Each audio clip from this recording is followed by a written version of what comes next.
If you're waking up 2, 3, maybe even 4 times a night just to use the bathroom, I need you to hear this. A study published in the Journal of Urology found that over 69% of men over the age of 60 experience nocturia. 69%. That means if you're dealing with this, you are not alone, and you are not broken. But here's what most doctors won't tell you. The fluid that's making you get up at night, a lot of it isn't even coming from what you drank. It's been sitting in your legs all day. And today, I'm going to show you 3 simple exercises you can do before bed to move that fluid out before it moves you out of bed. Stay with me. Welcome back to the channel, and if you're new here, welcome. This channel exists for one reason, to stand in the gap where your doctor couldn't. Now, I don't mean any disrespect to your physician. They're doing their best in a 15-minute appointment.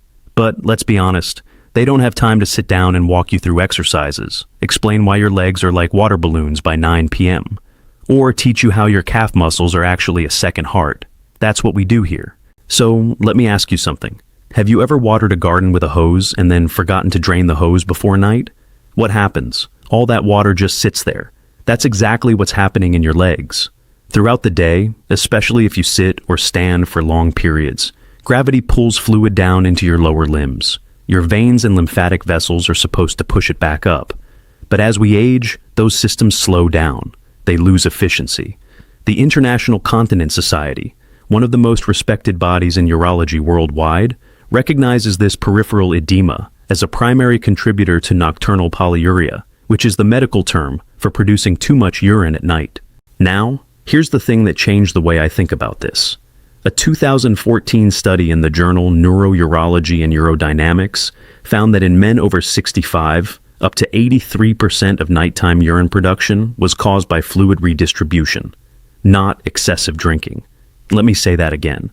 It's not the water you drank at dinner. It's the water that's been pooling in your legs since breakfast. So what's the solution? We're going to do what I call a pre-bed fluid flush. 3 exercises, ranked from good to best, that use your body's own pump systems to push that fluid back into circulation so your kidneys can process it while you're still awake, not at 2 a.m. And I know what some of you are thinking, I've got bad knees or I can't get on the floor. I've got you covered. Every single exercise today has a modified version. No gym, no special equipment, just you, a chair, and maybe a tennis ball. Before we dive into exercise number 3, do me a quick favor. If you know another man, a brother, a father, a neighbor, a buddy from church who's dealing with this, share this video with him. Hit that like button. It costs you nothing, but it helps this video reach someone who's losing sleep tonight. And if you haven't already, subscribe and turn on notifications so you don't miss the bonus tip I've got at the end. It's a game changer. Let's get to work. All right, coming in at number 3, and don't let the simplicity fool you, is the tennis ball foot roll. Now, why are we starting with the feet? I'll tell you, your feet are the absolute foundation of your circulatory return system. There are over 7,000 nerve endings in the sole of each foot, 7,000, and woven through the bottom of your foot is something called the plantar fascia, a thick band of connective tissue that acts like a springboard for blood and lymphatic flow. Think of it this way. Imagine your foot is a sponge sitting in a shallow dish of water. If you just let it sit there, the water stays trapped. But if you press down on that sponge and roll it, what happens? You wring the water out. That's exactly what we're doing here. We're wringing out the fluid from the tissues of your foot and pushing it back up toward your heart. A 2017 study in the Journal of Physical Therapy Science found that plantar massage significantly improved venous return velocity in the lower extremities of elderly participants. The researchers hypothesized, and this is important, they tested this carefully to avoid errors, that stimulating the mechanoreceptors in the plantar fascia activates a reflexive contraction in the calf and leg veins, essentially kickstarting your body's fluid pump. Here's how you do it. Step 1, sit in a sturdy chair, both feet flat on the ground, back straight but comfortable, don't strain. Step 2, place a tennis ball under the arch of your right foot. If you don't have a tennis ball, a lacrosse ball, a golf ball, or even a firm rolled-up sock will work. Step 3. Now, with gentle to moderate pressure, I'm not asking you to crush it. Roll the ball from the heel to the base of your toes, slow and deliberate. Watch the movement here, heel to toes, Take about 3 seconds for each roll. Step 4. When you find a spot that feels tight or tender, and you will, pause there. Hold gentle pressure for 5 to 10 seconds. That's your body telling you there's a congestion point. You're releasing it. Step 5. Do this for 60 to 90 seconds per foot, then switch to the left. If you have neuropathy or reduced sensation in your feet, which is common, especially if you're managing diabetes, start with a softer ball, like a foam ball, and keep the pressure light. Safety and comfort first, always. Now, does this exercise alone cure nocturia? No, but it's the warm-up. It's waking up the system. Think of it like turning the key in the ignition before you drive the car. You're priming the pump, and the next 2 exercises are going to put that pump into high gear. Quick reminder, if this is making sense to you, hit that subscribe button right now. We publish videos like this every week, designed specifically for men over 60 who want to take control of their health without a pharmacy. Let's move to number 2. Number 2, and this is where we bring out the big guns, is the chair squat. Now, before anyone clicks away, let me stop you. I'm not asking you to do CrossFit. I'm not asking you to squat 200 pounds. I'm asking you to sit down and stand up. That's it. But here's why it's so powerful. Your quadriceps and hamstrings, the large muscles on the front and back of your thighs, are the biggest muscle groups in your body. When you contract them, they squeeze the deep veins in your legs with incredible force. The European Association of Urology published guidelines in 2022, recognizing that lower limb exercise in the late afternoon or early evening significantly reduces nighttime urine volume in men with nocturnal polyuria. Why? Because those muscles act as a venous pump. They physically push fluid, blood, lymph, interstitial fluid, back up toward your core. I want you to think about it like this. Have you ever squeezed a tube of toothpaste from the bottom up? That's what your thigh muscles do to the veins in your legs every time you stand up from a squat. You're squeezing from the bottom, pushing everything upward. And once that fluid reaches your kidneys, your body processes it and sends it to your bladder, while you're still awake to deal with it. A Japanese study published in 2019 in the International Journal of Urology, and this was a controlled trial, not just someone's guess, found that men who performed lower body resistance exercises in the evening reduced their nighttime bathroom trips by an average of 38% over an 8-week period. 38%. That could mean going from 4 trips to 2, or from 3 to 1. Here's the standard version. Step 1. Stand with your back to a sturdy chair. A dining chair, not a rolling office chair. Feet shoulder width apart, toes pointing slightly outward. Step 2. Extend your arms out in front of you for balance, or hold onto a countertop or door frame if you need support. There is no shame in using support. A smart man uses the tools available to him. Step 3.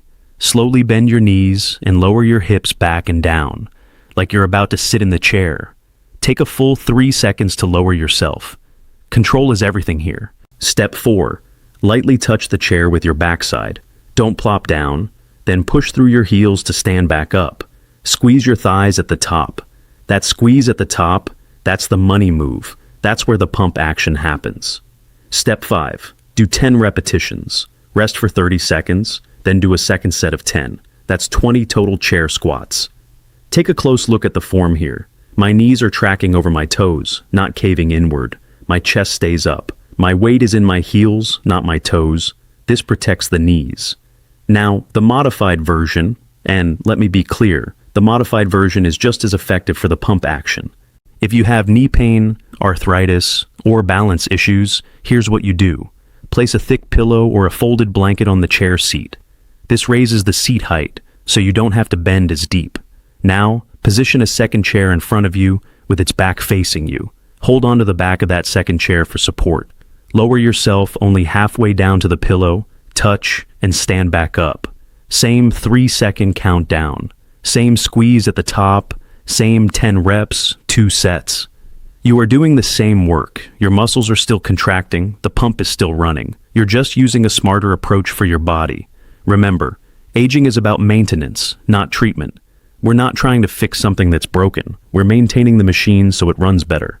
Now, here's my question to you, and drop your answer in the comments. How many times are you getting up at night right now? 2 times? 3? 5? Tell me your number, because after doing this routine consistently for even 2 weeks, I want you to come back and tell me the new number. Hit that like button if you're still with me. We're about to get to the number 1 exercise, and it's the one that ties everything together. This is the big one. And the number 1 exercise, the crown jewel of this entire routine, is the legs up the wall protocol. Now, this isn't just one thing. This is a 5-step sequence that I've put together based on research from vascular physiology, lymphatic drainage therapy, and physical rehabilitation science. Each step builds on the last, and by the end, you will feel the difference in your legs. I've had men write to me saying they felt lighter, like their legs had been carrying sandbags all day and someone finally took them off. The principle is simple. Gravity has been pulling fluid down into your legs all day. Now, we're going to flip the script, literally. We're going to let gravity work for us instead of against us. The American Urological Association has noted that elevating the legs for 20 to 30 minutes before bed can meaningfully reduce nocturnal urine output. We're going to do it in about 15 minutes, but we're going to supercharge it with active movements. Sub-step 1. Positioning, about 1 minute. Sit on the floor with your right hip touching the wall. Now, gently swing your legs up the wall as you lower your back to the floor. Scoot your hips as close to the wall as comfortable. You don't need to be pressed right against it. If your hamstrings are tight, move 6 to 12 inches away. Place a small pillow under your head and a folded towel under your lower back if you need it. Let your arms rest at your sides, palms up. Take 3 slow, deep breaths. In through the nose for 4 counts, out through the mouth for 6 counts. You're telling your nervous system, we're shifting gears, it's time to drain. If getting on the floor is difficult for you, here's the alternative. Lie on your bed with your legs propped up on a stack of pillows, feet above heart level. The angle doesn't have to be 90 degrees. Even 45 degrees makes a significant difference. The key is getting your legs above your heart. Sub-step 2, wall calf raises, 2 minutes. With your legs up the wall, press the balls of your feet into the wall like you're standing on your tiptoes, except you're upside down. Push, hold for 2 seconds, then release. That's 1 rep. Do 15 repetitions, slow and controlled. Why this works? Your calf muscles are literally called the second heart in vascular medicine. The Journal of Vascular Surgery published research showing that calf muscle contractions generate enough pressure to move venous blood upward against gravity, even in a standing position. Now, imagine doing that while gravity is already helping you. It's like having a tailwind and a motor at the same time. Feel that gentle burn in your calves? Good. That means the muscles are contracting, the veins are being compressed, and fluid is being pushed toward your center, toward your kidneys, toward your bladder. Exactly where we want it. Sub-step 3, figure 4 calf massage, 2 minutes. Now, cross your right ankle over your left knee, forming a figure 4. Take the bony part of your right ankle and press it into the calf muscle of your left leg. Slowly drag it up and down the calf, from just above the ankle to just below the knee. Moderate pressure, not painful, but firm enough to feel the tissue moving underneath. This is manual lymphatic drainage. You are physically pushing interstitial fluid, the fluid trapped between your muscle fibers and skin, back into the lymphatic and venous channels. A 2016 systematic review in the Journal of Physiotherapy confirmed that manual compression of the calf muscles accelerates fluid clearance in elderly patients with peripheral edema. Do this for 60 seconds on the left calf, then switch. Left ankle over right knee, massage the right calf for 60 seconds. You should feel your calves getting softer, less puffy. That's the fluid moving, like wringing out a wet sponge. Sub-step 4, elevated pedal pumps at 120 degrees, 2 minutes. This one's fun. Bring your legs slightly away from the wall so your hips and knees are at roughly 120 degrees. Think of a gentle open angle, not quite straight, not quite a right angle. Now, pump your feet like you're pressing a gas pedal. Toe down, toe up, toe down, toe up. Alternating feet, brisk but controlled. This is called ankle dorsiflexion and plantar flexion, and it's one of the most studied anti-stasis exercises in vascular medicine.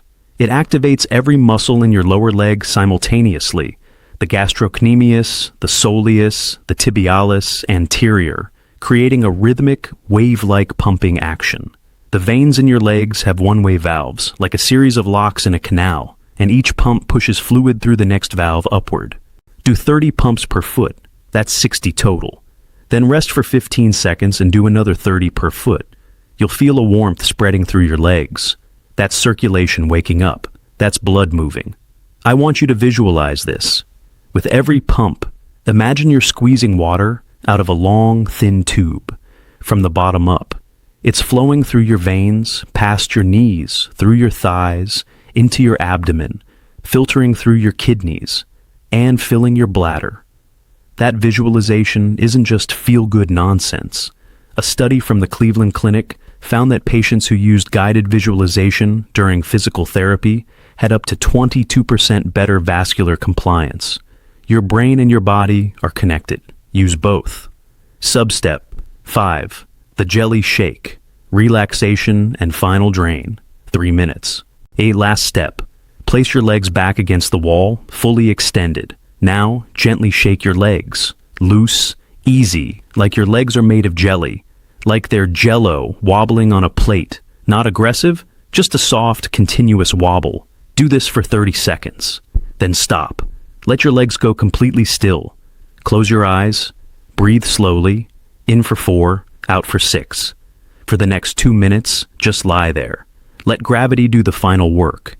Imagine the last of that pooled fluid, the water that's been sitting in your calves, your ankles, your feet all day, flowing like a gentle stream, moving upward through your body, filtering through your kidneys, and collecting in your bladder. When you get up, and this is important, roll to your side first, then push yourself up slowly. Don't jolt upright. Give your body a moment to adjust. And after you get up, go directly to the bathroom. Empty your bladder. You'll likely be surprised at how much there is. That's the fluid that would have woken you up at 2 a.m. Instead, it's leaving your body now, on your terms.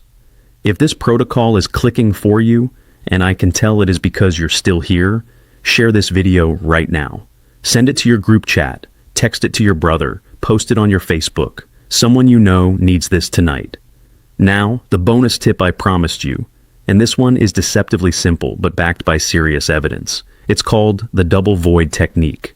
Here's the scenario. You do all 3 exercises. You go to the bathroom before bed. You empty your bladder. You feel good. But did you actually empty it all the way? In many men over 60, especially those with benign prostate enlargement, which the World Health Organization estimates affects roughly 50% of men in their 60s and up to 90% in their 80s. The bladder doesn't fully empty on the first attempt. There's residual urine left behind. And that residual urine is what wakes you up 45 minutes after you fall asleep. So here's the technique. Step 1. Go to the bathroom and urinate as you normally would. And gentlemen, here's a pro tip within a tip. Sit down to urinate. I know. But a 2014 meta-analysis in the journal PLOS One found that men with lower urinary tract symptoms who urinated while seated had significantly improved bladder emptying, higher flow rate, lower residual volume, compared to standing. It relaxes the pelvic floor and lets gravity assist the process. Step 2. After you finish, stay seated. Don't get up.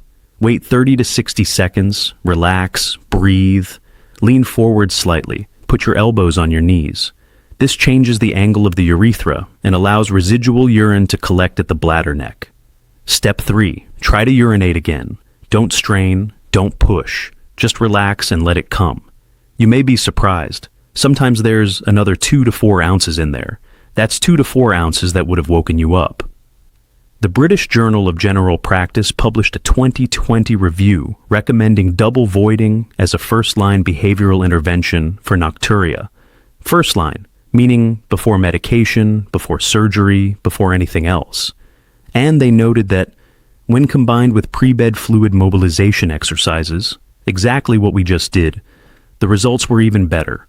Hypothesis tested, evidence confirmed, errors minimized. Think about that. 3 exercises and 1 bathroom technique. No pills, no procedures, no side effects. Just your body doing what it was designed to do, with a little help from you. Let me ask you one more question. What would it mean to you to sleep through the night? Not once a month. Not when you're lucky, but consistently. What would it mean for your energy the next day, for your mood, for your relationship with your partner who's been waking up every time you get out of bed? This isn't about perfection, it's about progress. If you go from getting up 4 times to getting up twice, that's a win. That's more deep sleep. That's better heart health, better cognitive function, better quality of life. Studies show that men who reduce nocturia episodes experience up to a 40% improvement in self-reported quality of life within just 6 weeks. You've sat through this entire video. That tells me something about you. You're serious about your health. You're not waiting for someone else to fix this. You're taking ownership, and I respect that. So, here's what I need you to do now. Number 1, try this routine tonight. All 3 exercises plus the double void. It takes less than 20 minutes. Number 2, hit that like button and subscribe to this channel. We're building a community of men who are taking charge of their health through smart, evidence-based strategies, not quick fixes. Number 3, share this video. I mean it. There's a man in your life who is losing sleep over this, literally, and he's too embarrassed to talk about it. Send him this video. You might change his nights. Remember, aging is maintenance, not treatment. You maintain your car. You maintain your home. It's time to maintain the body you're going to live in for the rest of your life. And this channel is here to show you how, standing in the gap where your doctor couldn't. I'm rooting for you. Tonight, when you hit that pillow, I want you to sleep well. You deserve it. I'll see you in the next one. Take care of yourself.